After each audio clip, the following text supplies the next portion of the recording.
কবুল কবুল করলাম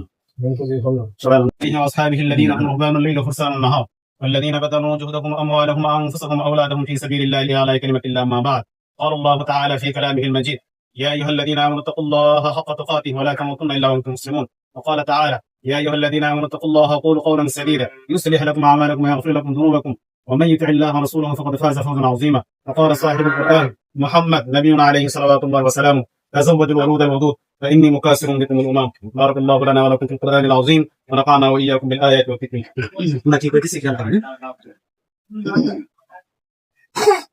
পূর্ববাগ নিবাসী জনাব মোহাম্মদ আবেদ আলীর কন্যা মুসাম্মদ আমেনা খাতুনের পক্ষ থেকে নগদ 50,000 টাকা দেনমোহর ধার্য করে মেয়ের পক্ষ থেকে সাক্ষীদের উপস্থিতিতে শরিয়া মুহাম্মাদিয়া অনুযায়ী আপনার কাছে আমরা বিয়াত প্রস্তাব দিতেছি। আপনি বলেন বিসমিল্লাহ কবুল কবুল করলাম সবাই আলহামদুলিল্লাহ বারাকাল্লাহু লাকা ওয়া বারাকা আলাইকা ওয়া জামা বাইনাকুমা